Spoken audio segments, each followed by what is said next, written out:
রক্ত ঝরতেছে ঝরতেছে। এই সময়ে এই সাহাবী যায়েদ ইবনে হারেসা রাদিয়াল্লাহু আনহু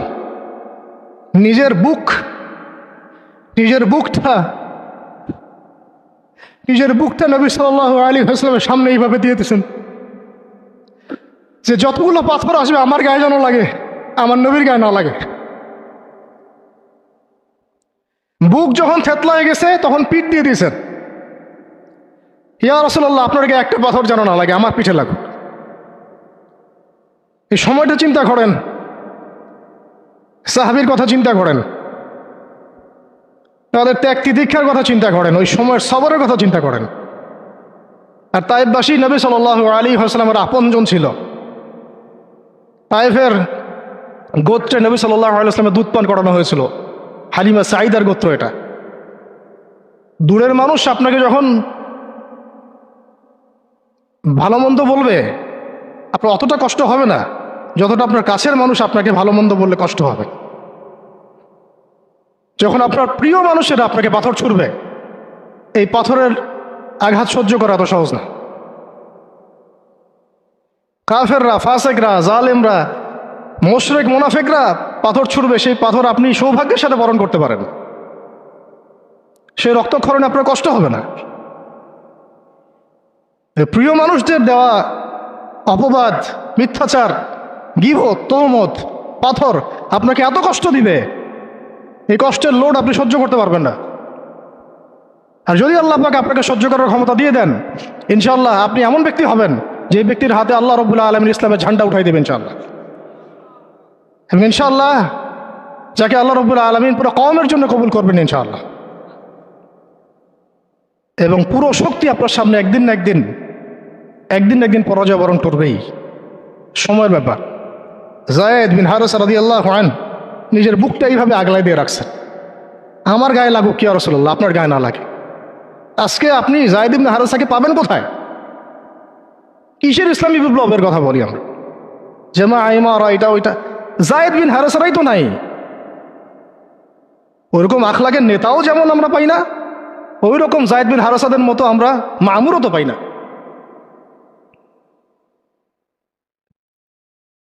বরং এখন তো এমন যুগ চলতেছে যে মানুষ সামান্য দুনিয়াবী স্বার্থের কারণে, সামান্য দুনিয়াবী স্বার্থ, একটু মোহ, একটু দাম্ভিকতা, একটু অহংকার, একটু জিদ, একটু রাগ, একটু ক্ষোভ ইত্যাদির কারণে মানুষ, নিজের প্রিয় মানুষ আপনাকে মানুষের হাতে উঠাই দিতে পারে।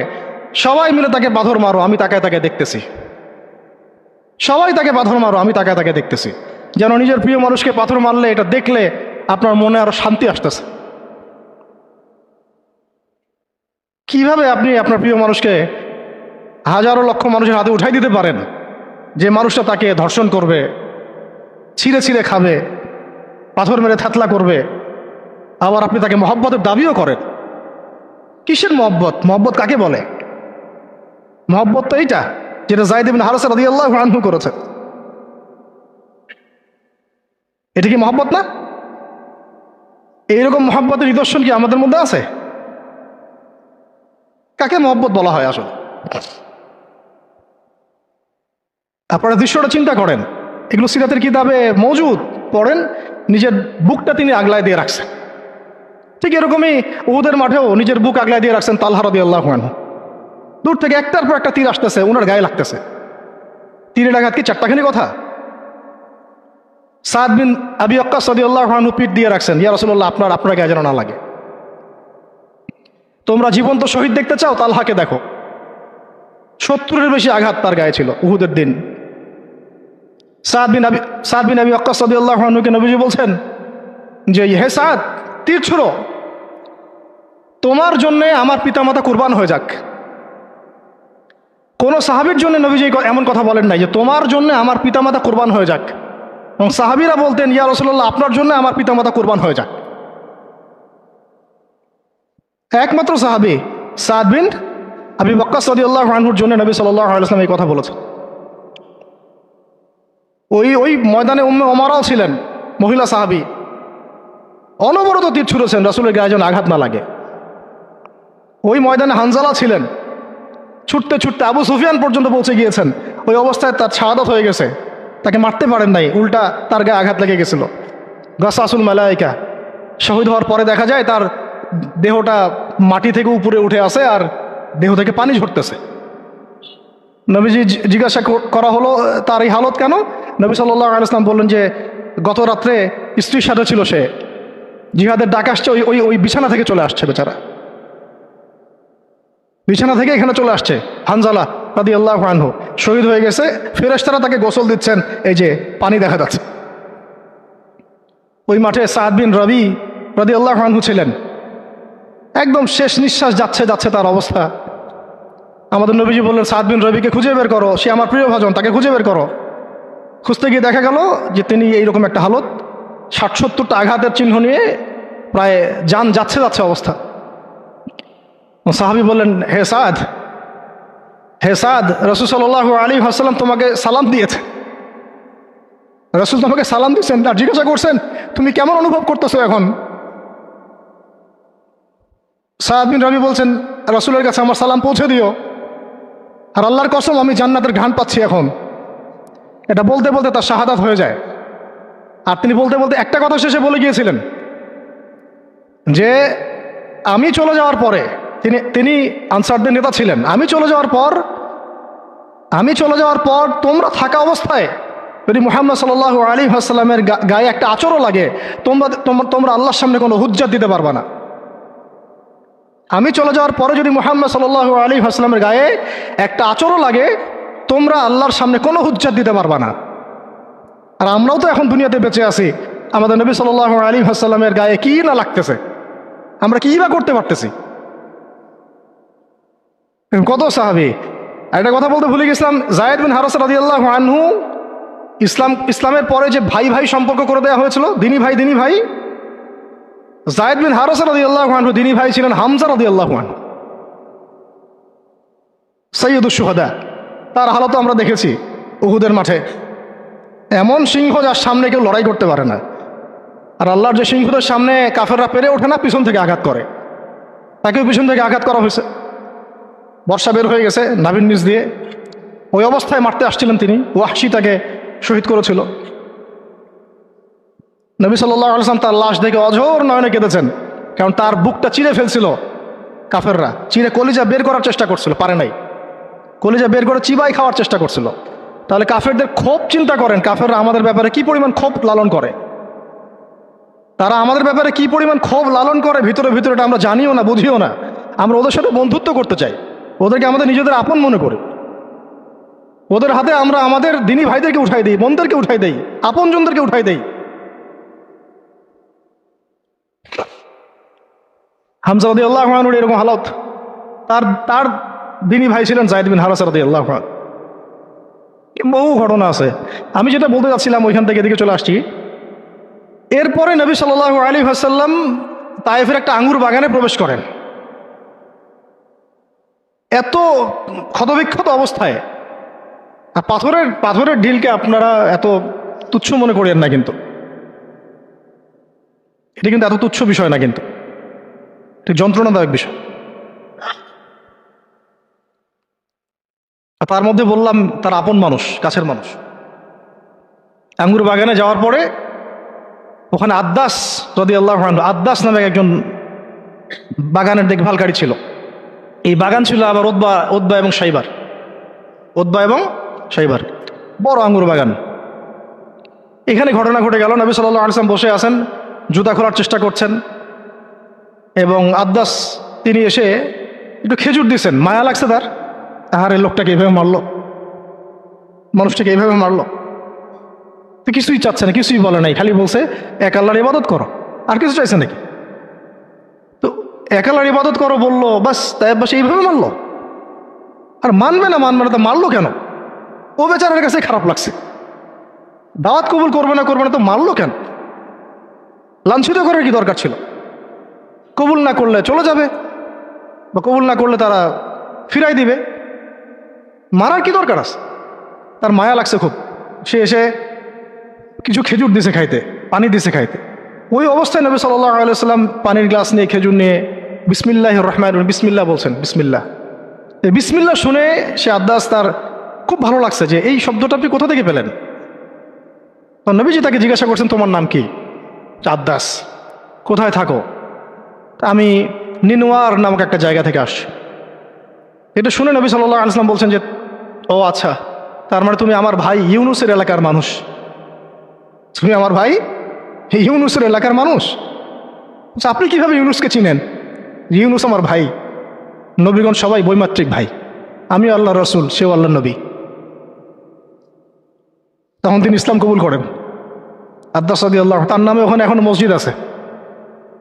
হ্যাঁ, ওখানে আপনারা গিয়ে দেখবেন মসজিদ আছে। এই জায়গায় যায়েদ বিন হারেসা রাদিয়াল্লাহু আনহুর ভূমিকাটা দেখেন। এবার নবী সাল্লাল্লাহু আলাইহি ওয়াসাল্লাম ওই জায়গায় বসে দোয়া করতেছেন। এটা শেষ অংশ।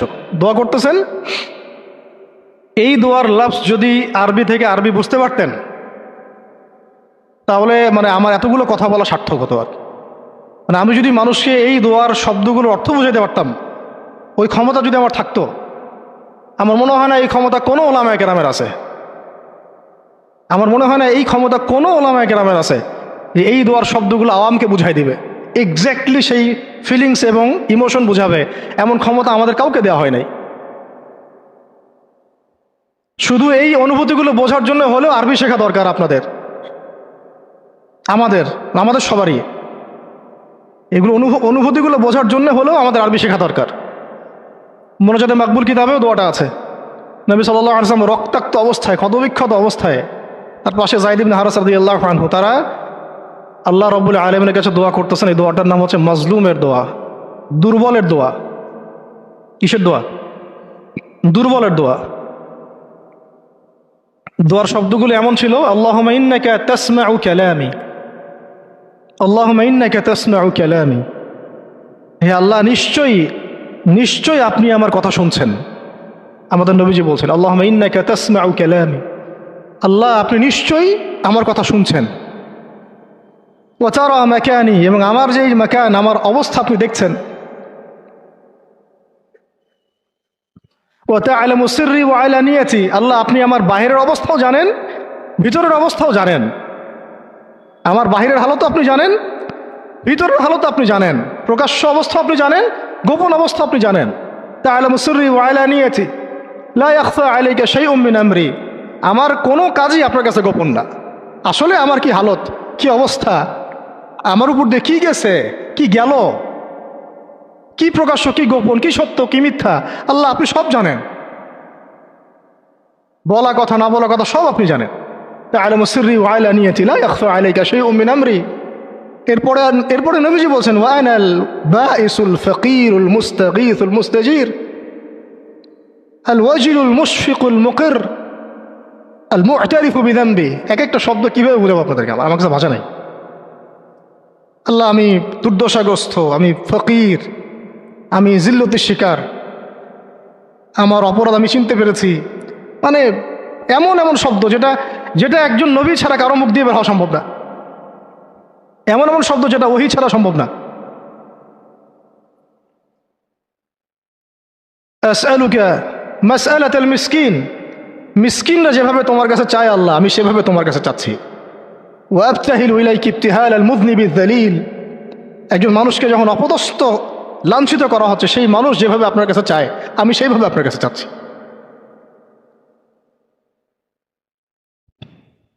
আরো অনেক শব্দ আছে, মাঝখানে লাইন আছে। একটা জায়গায় আছে অনেক বড় দোয়া, আল্লাহুম্মা ইয়া খায়রাল মাসউলিন ইয়া খায়রাল মু'তিন ইলাইকা আশকু দুআফা কুওয়াতি। এই অংশটা সব কিতাবেই আছে সিরাতের। আল্লাহুম্মা ইলাইকা আশকু দুআফা কুওয়াতি, আল্লাহ আমি তোমার কাছে আমার শক্তির অক্ষমতা প্রকাশ করতেছি।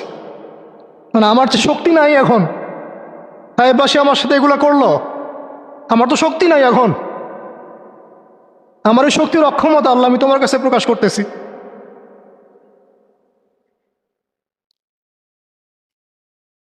ইলাইকা আশকু দুআফা কুওয়াতি, আমার শক্তির যে কুওয়াতের অক্ষমতা, দুর্বলতা আমি তোমার কাছে প্রকাশ করতেছি। ওয়া কিল্লাতা হিলাতি, ওয়া কিল্লাতা হিলাতি, এই যে সহনশীলতা, এই সহ্য নেওয়ার যে ক্ষমতার যে ঘাটতি, এগুলো আমি তোমার কাছে পেশ করতেছি। ওয়াহাওয়ানি আলান নাস, ওয়াহাওয়ানি আলান নাস। আর এই যে পুরো মানুষ, তায়েফের পুরো মানুষ আমার সাথে যা করলো, তাদের সাথে লড়াই করার যে আমার অক্ষমতা, বা তাদেরকে বুঝানোর যে অক্ষমতা আমার, তাদেরকে যে আমি বুঝাতে পারতেছি না, এটা যে আমার অক্ষমতা, এই হালত আমি তোমার কাছে পেশ করতেছি। আল্লাহুম্মা ইলাইকা আশকু দুআফা কুওয়াতি ওয়া কিল্লাতা হিলাতি ওয়া হাওয়ানি আলান নাস। কি শব্দ! বলছি ইলা মান তাকিলুনি, আল্লাহুম্মা ইলা মান তাকিলুনি। আল্লাহ, তুমি আমাকে কাদের হাতে ন্যস্ত করলা? আল্লাহ, তুমি আমাকে কাদের হাতে ন্যস্ত করলা? ইলা আদুইন বাঈদিন ইয়াতাহাজ্জামুনি। আমাকে ঘর থেকে এত দূরে এনে, সেই মক্কা থেকে কত দূরে, আমাকে ঘর থেকে এত দূরে নিয়ে এসে আল্লাহ তুমি তোমার শত্রুদের হাতে আমাকে ন্যস্ত করলা। ইয়াতাহাজ্জামুনি, যারা চতুর্দিক থেকে আমাকে পাথর মারতেছে। কি আবেগ দোয়ার মধ্যে, কি ভাষা, কি লফজ! ইলা আদুইন বাঈদিন ইয়াতাহাজ্জামুনি, তুমি আমাকে আল্লাহ ঘর থেকে বের করে এত দূরে নিয়ে আসলা, শত্রুদের হাতে সোপর্দ করলা, তারা আমাকে চতুর্দিক থেকে পাথর মারতেছে।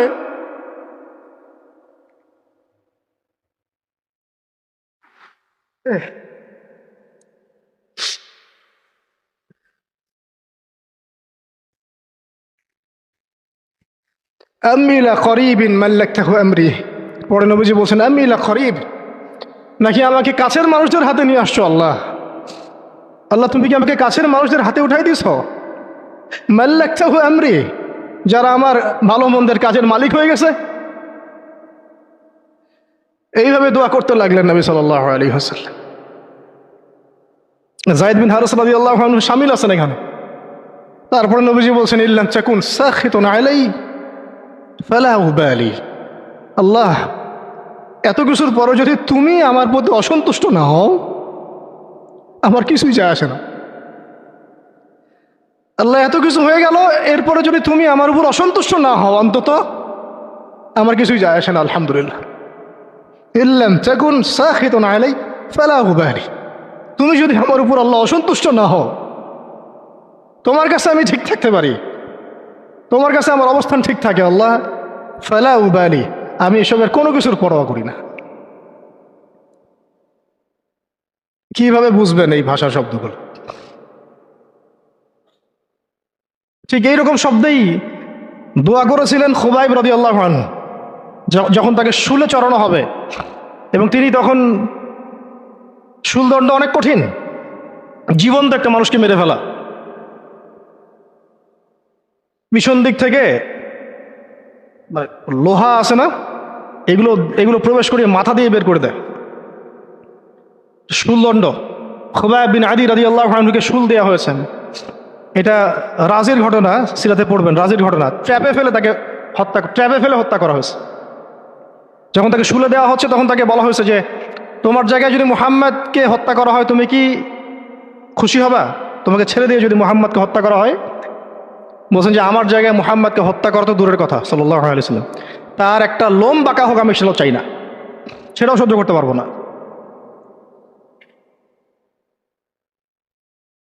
এরপর তিনি বলছিলেন, এই যে আমি বললাম ইল্লাম তাকুন সাখিতুন আলাইয়া ফালা উবালি, ফালা উবালি, এরকম দোয়া খুবাইব রাদিয়াল্লাহু আনহু করেছেন। তিনি বলছিলেন তখন, লাস্তু উবালি হিনা উকতালু মুসলিমান, লাস্তু উবালি হিনা উকতালু মুসলিমান, যখন আমাকে মুসলমান হিসেবে শহীদ করে দেওয়া হচ্ছে আমি কোনো পরোয়াই করি না। যখন আমাকে মুসলমান হিসেবে শহীদ করে দেওয়া হচ্ছে আমি এর কোনো পরোয়াই করি না। লাস্তু উবালি হিনা উকতালু মুসলিমান আলা আই শাক্কিন কানা ফিল্লাহি মাসরাই, আমাকে হত্যা করার সময় যেদিকেই তোমরা পাশ ফিরাও না কেন, ওই পাশ আল্লাহর জন্যে। ওয়াযালিকা লিলাহ ওয়াযালিকা যাতুল ইলাহি ওয়া ইয়াশা, আর তিনি তো এমন জাতের ইলাহ, এমন ইলাহ, তিনি একজন, আল্লাহর কথা বলা হচ্ছে, তিনি এমন একজন ইলাহ, তিনি যদি চান ইউবারিক আলা ফি কুল্লি শিলউম মুমাজ্জাহ, তিনি আমার কেটে ফেলা প্রত্যেকটা হাড়ে এবং মাংসে বরকত দিয়ে দিবেন। এইভাবে তাকে হত্যা করা হয়েছে। খুবাইব রাদিয়াল্লাহু আনহু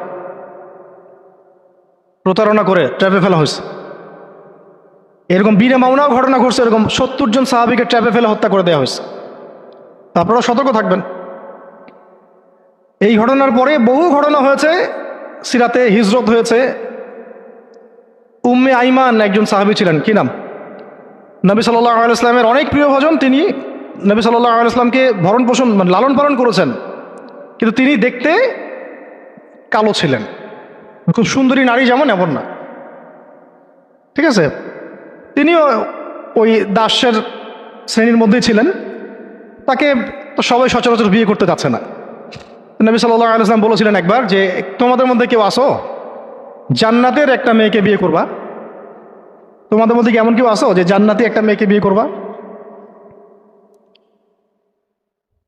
উম্মে আইমান, হ্যাঁ আমার প্রিয় ভাজন উম্মে আইমান, উনি তো এমন সাহাবী ছিলেন নবী সাল্লাল্লাহু আলাইহি ওয়াসাল্লাম সম্মানার্থে তার সম্মানার্থে চাদরও বিছাই দিছে।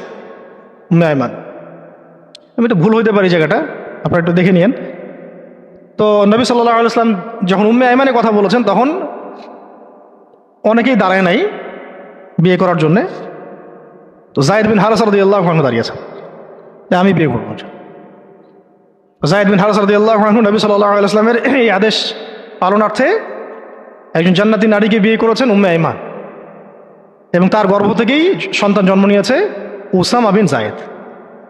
উসামা বিন যায়েদ, ওই যার ব্যাপারে নবীজি শেষে বললেন যে উসামা, ওকে আমি ভালোবাসি, তার বাবাকে আমি ভালোবাসতাম। আরও একটা ঘটনা আছে, উসামা বিন যায়েদ রাদিয়াল্লাহু আনহুকে যখন আবু বকর রাদিয়াল্লাহু আনহু আবার মিশনে পাঠাচ্ছিলেন, কোন মিশনটা যেটা অসমাপ্ত ছিল, নবী সাল্লাল্লাহু আলাইহি ওয়াসাল্লামের ইন্তেকালের সময় ওই মিশনটা থেকে তারা ফিরে আসেন। পরে আবু বকর রাদিয়াল্লাহু আনহু আবার এই জায়েশ পাঠান জুরফ নামক জায়গায় রোমানদের এগেনস্টে। তো তখন কিছু কিছু সাহাবী আপত্তি তুলছিলেন। তখন আবু বকর রাদিয়াল্লাহু আনহু বলছিলেন যে সাকিলাতকা উম্মুকা ইবনুল খাত্তাব, হে ওমর তোমার মা তোমাকে হারায় ফেলুক। ওমর রাদিয়াল্লাহু আনহু বলছিলেন যে একটু ভেবে দেখেন, আরো বড় বড় সাহাবীরা আছেন, আনসারী সাহাবীরা আছেন। তখন আবু বকর রাদিয়াল্লাহু আনহু বলছেন যে ইস্তা'মালাহু রাসূলুল্লাহ, তাকে আল্লাহ রাসূল সাল্লাল্লাহু আলাইহি ওয়াসাল্লাম দায়িত্ব দিয়ে গিয়েছিলেন। ওয়া আনতা তা'মুরুনি আন আনজিহা, আর আনজিহু, আর তুমি আমাকে আদেশ করতেছো যে আমি তাকে স্থলাভিষিক্ত করব? তুমি ফিরে যাও, প্রস্তুতি গ্রহণ করো, সাহাবীদেরকে বলো প্রস্তুতি নিতে, তার ওসামার জাইশে যাবে। সৈন্য আরও গাসসানি গোত্রের বিভিন্ন জায়গা থেকে আরবরা আসছে, আরো 1 লাখ। এবার ফতোয়া কোন জায়গায় যাইতো আমরা হইলে? ফতোয়া যাইতো একটা জায়গায়, এখান থেকে পালাই হিজরত করো, এখান থেকে পালাই হিজরত। তোমরা কি জানো না নিজের জান বাঁচানো ফরজ? আর সুবহানাল্লাহ, এমন একটা ব্যাপার জানেন, শয়তানও কোরআন হাদিস থেকে দলিল দিতে পারে। হ্যাঁ, আমার অভিজ্ঞতা থেকে আমি দেখছি, আমার অভিজ্ঞতা থেকেও দেখছি একটা, যে একজনকে বলা হচ্ছিল যে এইটা না আপনার আমার মাঝে চুক্তি হয়েছে। হ্যাঁ, তো এই চুক্তি মানতে আপনার অসুবিধা কোথায়? সে বলতেছে যে এই চুক্তি যখন হয়েছে তখন আমি বুঝতে পারি নাই যে কোনটা ঠিক কোনটা বেঠিক। এখন বুঝতে পারছি যে এটা ঠিক ছিল না, আর হাদিসে আছে মুমিন এক গর্তে যেন 2 বার না যায়। আমাকে হাদিস দিয়ে দলিল দিয়ে দিল, কি বুঝলেন? এমন একটা অবস্থা যে দলিল কোরআন হাদিস থেকে এখন মনে হয় শয়তানও দিতে পারে। আল্লাহ পাক আমাদেরকে হেফাজত করেন। তো আলেমদের সংস্পর্শে থাকতে হয় এই কারণেই, তাহলে আমরা বুঝতে পারবো না যে আসলে কোনটা পরিশুদ্ধ দলিল, গ্রহণযোগ্য দলিল। শেষ কথা হচ্ছে, এবার দেখা গেল 2 লাখ সৈন্য, এখানে আলোচনা হচ্ছে যুদ্ধ হবে কি হবে না। একজন সাহাবী আব্দুল্লাহ বিন রওয়াহা, যিনি কমান্ডার ছিলেন পরে, তিনি বললেন যে তিনি এমন একটা জ্বালাময়ী বক্তব্য দিলেন, ওই বক্তব্য শুনে সাহাবায়ে কেরাম একদম ডিটারমাইন্ড হয়ে গেলেন যে কালকে যুদ্ধ হবে। আমরা চিঠিও পাঠাচ্ছি না, আমরা ফিরেও যাচ্ছি না মদিনা থেকে, আমরা ব্যাকআপ, আমাদের সৈন্য দরকার নেই। বিশাল বক্তব্য ছিল, এটা সিরাতের কিতাবে আছে। শুধু এতটুকু বলতেছি, উনি 2টা লাইন বলেছেন স্পেশালি। একটা হলো যে হে আমার ভাইরা, আমরা কি উদ্দেশ্যে বাসা থেকে বের হয়েছি আজকে? আমরা কি অর্জনে বের হই নাই? সাহাবীরা বলছেন হ্যাঁ, যদি আমরা কালকে যুদ্ধ করি এবং শহীদ হই তাহলে আমরা জান্নাতে হুর আইনদের সাথে আমাদের মঞ্জিল, আমাদের আমাদের বাসস্থান ইনশাআল্লাহ অবধারিত হয়ে যাবে। আর যদি আমরা গাজী হই তাহলে আমরা সারা জীবন আল্লাহর কাছে সম্মানিত থাকব। আর যদি আমাদের দেহকে কেটে দ্বিখণ্ডিত করে ফেলা হয়, তো এটার জন্যই তো আমরা বাসা থেকে বের হয়েছি। এরকম কয়েকটা কথা উনি বললেন, অল্প কথা। কোনো সাহাবী আর দ্বিতীয় কোনো বাক্য ব্যয় করলেন না। ঠিক আছে, কালকে যুদ্ধ হবে। এমন রক্তক্ষয়ী যুদ্ধ হয়েছে এই 2 লাখের এগেনস্টে 3000 নিয়ে। সৈন্যদেরকে এমনভাবে বিন্যাস করেছেন সাহাবায়ে কেরাম যে ওদের চোখে মনে হচ্ছিল যে মুসলিমরা অনেক। খালিদ বিন ওয়ালিদ রাদিয়াল্লাহু আনহু বলছেন যে ওই দিন শুধু আমার হাতেই 9টা তরোয়াল ভেঙে গেছে। কাফেরদেরকে মারতে মারতে মারতে মারতে এমন একটা অবস্থা হয়েছে আমার 9টা তরোয়াল ভেঙেই গেছে। তাহলে কতজন কাফেরকে তিনি জাহান্নামে পাঠাইছেন সেটা আপনারা চিন্তা করেন। শেষে ছোট নাকি একটা ইয়েমেনের চাকু ছিল, ওই ছোট একটা চাকু দিয়ে আমি যুদ্ধ করছি। এটা বলছেন কে? খালিদ বিন ওয়ালিদ রাদিয়াল্লাহু আনহু। প্রথমে পতাকা যায়েদ বিন হারেসা রাদিয়াল্লাহু আনহু হাতে ছিল। ওনার ঘোড়া উনি ছুটিয়েছেন, শত্রু বাহিনীর যে এই সারিগুলো, কাতারগুলো, এটাকে ভেদ করে সামনে চলে গেছেন। তার যতগুলো আঘাত সবগুলো দেহের সামনের দিকে বেশি, পিছনের দিকে নাই। পিছন থেকে আক্রমণ করতে তাকে পারতেছে না। আর যে মানুষ তায়েফের বুকে পাথর নিয়ে এখানে আসছেন, যে মানুষের জীবনে এত চড়াই উতরাই চলে গেছে, এবং যে মানুষ তার প্রিয়তমাকেও ছাড়তে হলো, সেই মানুষের জন্য শাহাদাতের চেয়ে সৌভাগ্যের আর কি হতে পারে, আর কাঙ্ক্ষিত আর কি হতে পারে? দুনিয়া তো তার দেখা শেষ। তিনি তো এখন চাচ্ছেন জান্নাতে যেতে। এই মাঠ থেকে যেন তিনি ফিরতেই চাচ্ছেন না।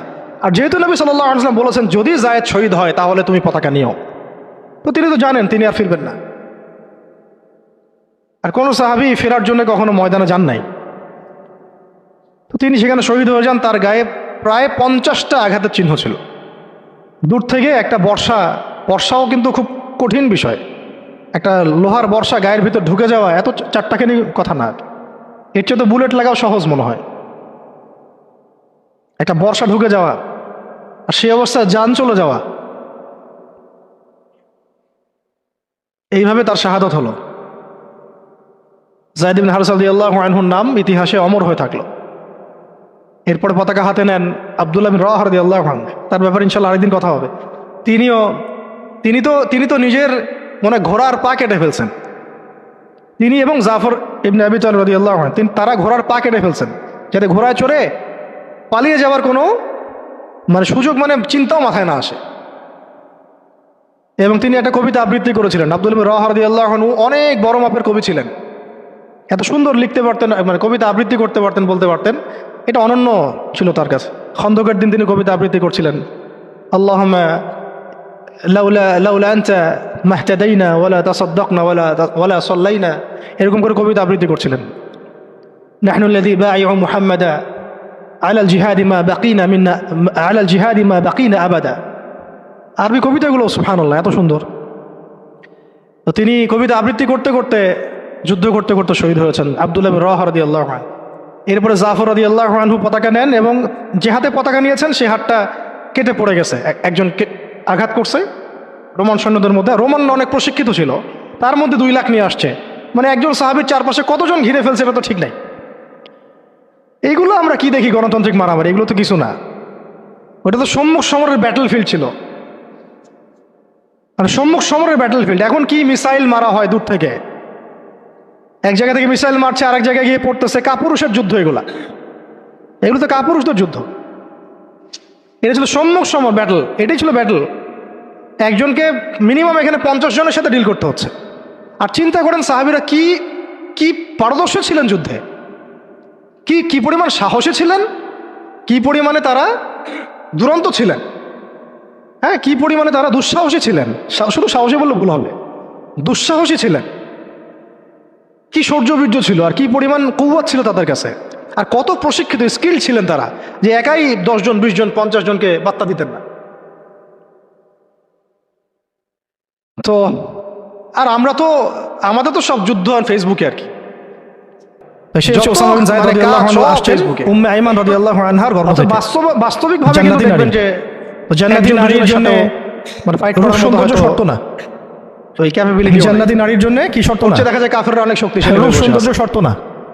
এই এগুলো আবেগ ছাড়তে হবে, বাস্তববাদী হতে হবে, ঈমান এগুলো ঈমান আমল তাকওয়ার সাথে সব ধরনের প্রিপারেশন, মানে এরকম যেটাকে আমরা বলি নবী সাল্লাল্লাহু আলাইহি ওয়াসাল্লামের পছন্দ মতো মানসিক সব দিক থেকে। আবার তিনি প্রস্তুতি দরকার। যায়নাব বিনতে জাহাশ রাদিয়াল্লাহু আনহাকেও বিয়ে করেছিলেন। আর এটা যায়নাব বিনতে রাষ্ট্রের সেনাবাহিনীর আনহাকে বিয়ে করেছিলেন, মুসলিম রাষ্ট্রের সেনাবাহিনী একটু শেষ করে দিচ্ছি 5 মিনিট, তাদেরকেও তো এইসব চেতনা ধরেন কখনো যায়নাব বিনতে জাহাশ রাদিয়াল্লাহু আনহাকে তিনি বিয়ে করেছিলেন। এটাও নবী সাল্লাল্লাহু আলাইহি ওয়াসাল্লামেরই সিস্টেম, তো এরকম না, সিস্টেম তো তাদেরকে এইসব জাজবায় কখনো উদ্বুদ্ধই করবে না।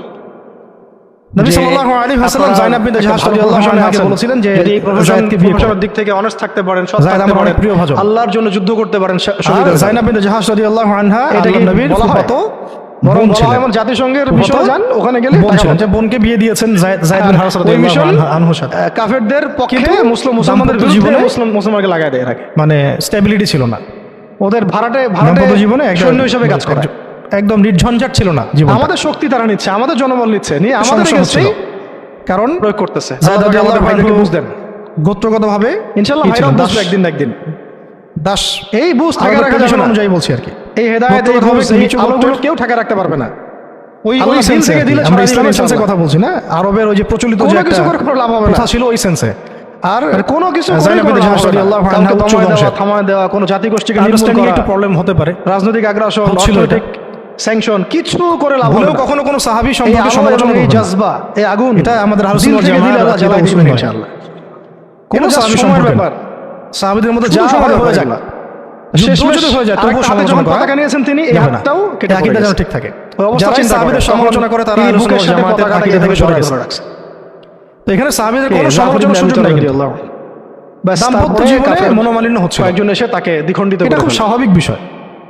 জর্ডানে এখনো তাদের বহু সাহাবীর জীবনে এমন অনেক ঘটনাই ঘটেছে, তাদের কবর এখনো ওখানে আছে, একাধিক তালাক, একাধিক অনেক কিছু হয়েছে। এইভাবে মুসলিমদের মধ্যে মানুষ হতে পারে, শহীদ হয়েছে মাত্র 12 জন সাহাবী। কখনো ভ্যালিড কারণ থাকতে পারে, কখনো মানুষ শয়তানের প্ররোচনা থাকতে পারে, কখনো জিন শয়তানের প্ররোচনা থাকতে পারে, কখনো আরো অনেক কিছু। বললাম খালিদ বিন ওয়ালিদ রাদিয়াল্লাহু আনহু একাই 9টা তরোয়াল ভাঙছেন। যাই হোক, এখন এরপরে পতাকা হাতে নেন, তালাক, খালিদ বিন ওয়ালিদ রাদিয়াল্লাহু আনহু, যায়েদ বিন হারেসা রাদিয়াল্লাহু আনহু সাহাবীকে ফাংশন করেছেন, যায়নাব বিনতে জাহাশ রাদিয়াল্লাহু আনহাকে তালাক দিয়ে দিয়েছেন। আসছেন, আবার সামনে যান, আবার পিছনে আসেন, সামনে নবী সাল্লাল্লাহু আলাইহি ওয়াসাল্লাম সামনে ডানেরটা বামে, বামেরটা ডানে করেছেন। যায়নাব বিনতে জাহাশ রাদিয়াল্লাহু আনহা মনে যে মনে হয় অনেক এটা নিয়ে আরবের মধ্যে একটু কথা সরাসরি হচ্ছিল, সাহায্য তো আছে, পালক পুত্রের ফেরেশতা নাজিল করে আল্লাহ সাহায্য করেন। আরবের মানুষের মনে আল্লাহ ত্রাস সৃষ্টি করে, তখন আল্লাহ রাব্বুল আলামিন আল্লাহ কাফেরদের মনে ভয় সৃষ্টি করে আযাবের মধ্যে আছে। তো ওরা আর সামনে আসার সাহস পায় না। মুহাম্মদ সাল্লাল্লাহু আলাইহি ওয়াসাল্লাম পিছনে পিতা নন, মা কানা মুহাম্মাদুন আবা আহাদিন মির রিজালিকুম ওয়ালাকিন রাসূলুল্লাহ ওয়া ফাতাহ। বিশাল ঘটনা মুতার যুদ্ধ। আর এই সূরার মধ্যেই মনে হয় 37 নম্বর আয়াত 36 আয়াতের দিকে সেই তায়েফের সাথে যায়েদ রাদিয়াল্লাহু আনহুর এই ঘটনা আছে।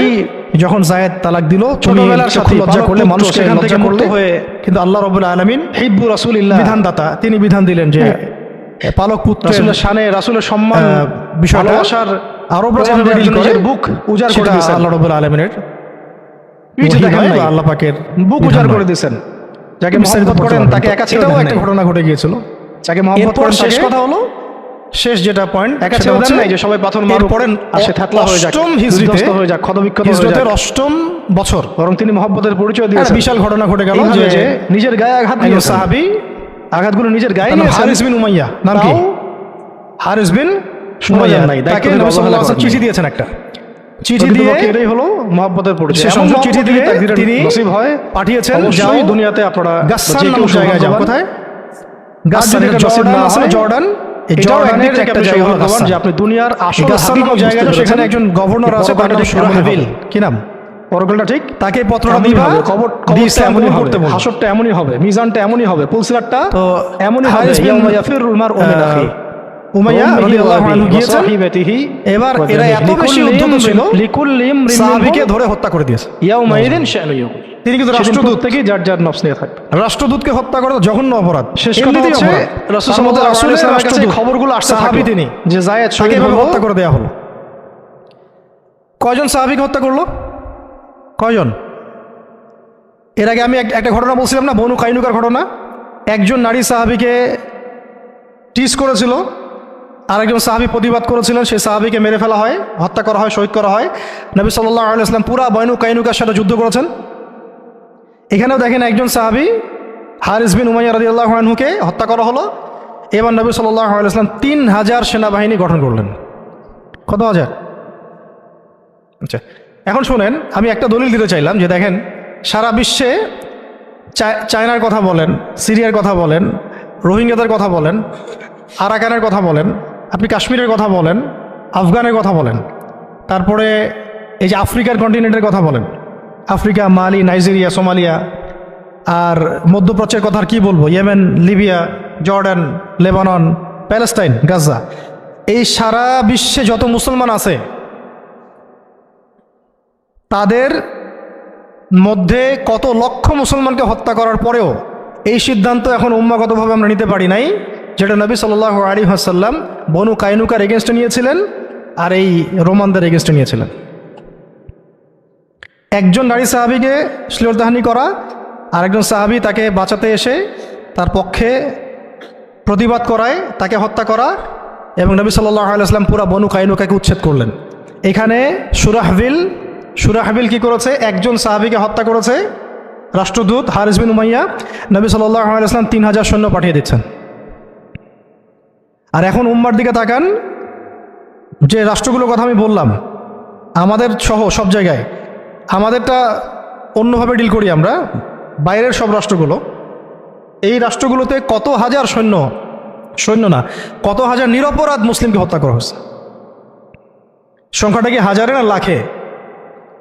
কত হাজার বা লাখ বাচ্চাদেরকে হত্যা করা হয়েছে, কত হাজার বা লাখ মা বোনদেরকে হত্যা এবং ধর্ষণ করা হয়েছে। তারপরে উম্মাগতভাবে আমরা এখন এই সিদ্ধান্তে আসতে পারি নাই, যে সিদ্ধান্ত নবী সাল্লাল্লাহু আলাইহি ওয়াসাল্লাম তাৎক্ষণিক নিয়ে ফেললেন। আমার রাষ্ট্রদূতকে হত্যা করেছে, 3000 সৈন্য রেডি, এবং তারা কিন্তু সুপার পাওয়ার। রোমানরা তখন কি সুপার পাওয়ার, এটা দেখারও সময় নাই যে তার কাছে কি অস্ত্র আছে, তাদের ক্ষমতা কতটুকু, তাদের কাছে কি আছে, তাদের সৈন্য সংখ্যা কত, আয়তন সংখ্যা কত, ওদের অর্থনীতি কত সমৃদ্ধ, কোনো কিছুর পরোয়া সাহাবায়ে কেরাম করেন নাই। 3000 সৈন্য রেডি করে এই বাহিনীর পতাকা হাতে তুলে দিলেন সাহাবী যায়েদ ইবনে হারেসা রাদিয়াল্লাহু আনহুর হাতে। কার হাতে? চিন্তা করেন, তায়েফের সাথী, রাসূল সাল্লাল্লাহু আলাইহি ওয়াসাল্লাম প্রিয় ভাজন, তায়েফের সাথী, জান্নাতি নারীকে বিয়ে করেছেন, এবং বলে দিলেন যদি জায়েদ শহীদ হয়, কথার বলার উদ্দেশ্যই হচ্ছে জায়েদ শহীদ হবে, হতে পারে ইনশাআল্লাহ। তাহলে পতাকা উঠায় নেবে আব্দুল্লাহ বিন রওয়াহা রাদিয়াল্লাহু আনহু। যদি আব্দুল্লাহ বিন রওয়াহা শহীদ হয়, পতাকা উঠায় নেবে জাফর ইবনে আবি তালেব। যদি জাফর শহীদ হয় বা আব্দুল্লাহ বিন রওয়াহা শহীদ হয়, তাহলে পতাকা তোমাদের মধ্য থেকে কাউকে তোমরা আমির বানায় নিও। হ্যাঁ, পরে ছিল সেখানে খালিদ বিন ওয়ালিদ রাদিয়াল্লাহু আনহু। তো তিনি তখন নতুন নতুন ইসলাম কবুল করেছেন, তাই সবার আগে তাকে আমির করা হয় নাই। খালিদ বিন ওয়ালিদ রাদিয়াল্লাহু আনহু প্রায় 100টার মতো যুদ্ধ করেছেন ইসলামের পক্ষে, কোনো যুদ্ধে তিনি হারেন নাই, কোনো যুদ্ধে পরাজয় বরণ করেন নাই। উহুদের যুদ্ধে বিপর্যয় তো তার হাত দিয়ে হয়েছে, তাই না? তো তিনি যুদ্ধ কৌশলে অনেক পারদর্শী, খালিদ বিন ওয়ালিদ রাদিয়াল্লাহু আনহু। এখানে আমরা ফোকাস করতেছি একজন সাহাবীর দিকে, বাকি অন্য ঘটনা ইনশাল্লাহ অন্যদিন হবে, আজকে শেষ করে দিচ্ছি। যায়েদ ইবনে হারেসা রাদিয়াল্লাহু আনহুর হাতে পতাকা দেওয়া। হ্যাঁ, তিনি গেলেন ওখানে, যখন যাওয়ার পরে দেখলেন যে সুবহানাল্লাহ, কোথায় আমরা 3000, আর এদের মধ্যে তো রোমান সৈন্যই 1 লাখ। রোমান সৈন্য হচ্ছে 1 লাখ সৈন্য, এটা কোনো যুদ্ধ হয় নাকি? 1 লাখ সৈন্য একদিকে 3000 সৈন্য দাঁড়ায় আছে, এটা কোনো যুদ্ধ হয় কখনো? এই যুদ্ধ, এইরকম সৈন্য সংখ্যা থাকলে, এরকম কুওয়াতের ব্যাপার থাকলে, কোনো স্কলারশিপ অফ ইসলামও এখন বলবে না যে ওদের সাথে যুদ্ধ করা জায়েজ। কোনো আলেমও মনে হয় ভুলেও ফতোয়া দিবে না যে তাদের সাথে যুদ্ধ করা জায়েজ হতে পারে। তোমরা কি পাগল হয়েছো? তাদের সাথে যুদ্ধ করতে যাও, ওদের 1 লাখ, তোমাদের 3000। মনে তো হয় কেউই হয়তো এই ফতোয়াটা দিবে না, যেটা এটা হতেও পারে। ইসরায়েলের এত পাওয়ার, তোমরা কিসের জন্য হামাসের পক্ষে কথা বলো? আমেরিকা এত বড় সুপার পাওয়ার, তালেবানরা পারবে ওদের সাথে? এরকমই তো কথা চলতেছে সবে, না? বাংলাদেশের মুসলমান, পাকিস্তানের মুসলমান, আফগানের মুসলমানদের কি আছে? ভারতের এত বড় বড় পারমাণবিক অস্ত্র আছে। ভাবটা তো এইরকমই না? এবং এগুলোকে হিসাব কিতাব করে অনেকেই, অনেক কাফেররা বলে বলুক, মানে ফাসেকরা বলে বলুক, মোরতাদরা বা রামবাম প্রগতিশীল, এরা তো যা ইচ্ছা তাই বলেই, ওদের কথা আমরা কখনো দেখিও না। কিন্তু ইসলামপন্থী বহু মানুষও বলে যে তোমরা তো সুইসাইড করতে চাচ্ছ, দেখি সুইসাইড অ্যাটেম্প্ট হবে এটা। ওরা এত শক্তিশালী, আমাদের কিছুই নাই, অর্থনীতি দুর্বল, জনবল দুর্বল, আমাদের সংখ্যা দুর্বল, অস্ত্রশস্ত্র দুর্বল। মুসলমানরা কখনো এগুলোর বলে কখনো জয়লাভ করে নাই। মুসলমানরা জয়লাভ করেছে সবসময় ইমানের বলেই। এটা ছিল মূল হাতিয়ার। তারপরে যুগের প্রয়োজনে আধুনিকতার প্রয়োজন আছে, সেটা ইমান বিবর্জিত না, ইমানটা সবার আগে। ইমানই তো পরাজয়, অস্ত্র দিয়ে তো আর কিছু করতে পারবেন না। এখন যদি আমাদেরকে পারমাণবিক বড় বড় অস্ত্র দিয়ে দেওয়া হয়, তবুও তো মনে হয় যুদ্ধের পথে কেউ হাঁটতে চাবে না, জিহাদের পথে কেউ হাঁটতে চাবে না, বলবে যে এটা তো সুইসাইড অ্যাটেম্প্ট হবে। ওরা তো, ন্যাটো তো এতগুলো দেশের সমন্বয়ে গঠিত, ইসরায়েলের সাথে তো এত কান্ট্রি আছে, তোমাদের সাথে কারা আছে? ইসরায়েলের সাথে এত বড় বড় কান্ট্রি তো আছেই, 50টা 60টা 70টা। হামাসকে তো এখনো নির্মূল করতে পারলো না, পারছে? আমেরিকার সাথে তো এত বড় বড় রাষ্ট্র ছিল, তালেবানদেরকে তো নির্মূল করতে পারে নাই। তো মিসাল তো এখনো দেখা যায় পৃথিবীর বুকে। তো জাতিগতভাবে আমরা ওই জায়গায় হাঁটতেই পারি নাই, ওই পথে আমরা হাঁটতে পারি নাই। শুধু দাওয়াত দিয়ে সারা বিশ্বে খিলাফা কায়েম হবে না। যারা বলে দাওয়াতই একমাত্র মেহনত, শুধুমাত্র দাওয়াত দিয়ে সারা বিশ্বে খিলাফা কায়েম হবে না, ইসলামী ইমারা কায়েম হবে না। আপনারা 100 বছর দাওয়াত দিতে থাকেন, ইমারা কায়েম হবে না। শুধু দাওয়াত দিয়ে রাসূল সাল্লাল্লাহু আলাইহি ওয়াসাল্লাম একেবারে আরব আজম এইটা জয় করেন নাই, দাওয়াতের সাথে জিহাদও ছিল। হ্যাঁ, এটা আলাদা আলোচনা যে এটা শর্ত কি হবে, প্রস্তুতি কি হবে, উসুল কি হবে, এটা আলোচনা করতে চাইলে আলোচনা হতে পারে। আলোচনার তো জায়গায় রাখেন নাই আপনারা, সব তো বন্ধ, তো দরজাই বন্ধ। বরং এগুলো নিয়ে যারাই 2-4টা কথা বলছে, ওরা তো শেষ, সমাজই ওদেরকে মেনে নেয় নাই। ইসলামপন্থী ভাই বোনরাই মেনে নেয় নাই, কাফেররা মানা তো বহু দূরের কথা। কাফেররা তাদের মাথার দাম নির্ধারণ করছে আর। কিন্তু আস্তে আস্তে বিশ্ব এদিকে যাবেই, আমরা চাই আর না চাই, আমরা চাই আর না চাই, ওয়ার্ল্ড এদিকে যাবে, আখিরুজ্জামান এদিকেই যেতে থাকবে। তো আল্লাহ পাক আমাদের নসিবে যদি এটা থাকে এবং আমাদের উপরে যদি এটা কোনো না কোনোভাবে অবধারিত হয়ে যায়, আল্লাহ পাক আমাদেরকে কুওয়াতের সাথে অংশ নেওয়ার তৌফিক দেন। এবং সব দিক থেকে, আধ্যাত্মিকভাবে, ইমানের দিক থেকে, আমলের দিক থেকে, আখলাকের দিক থেকে, সমাজের দিক থেকে, জ্ঞানের দিক থেকে আল্লাহ পাক ওই রকম চেতনা এবং প্রস্তুতি আমাদের মনের মধ্যে দান করে দেন।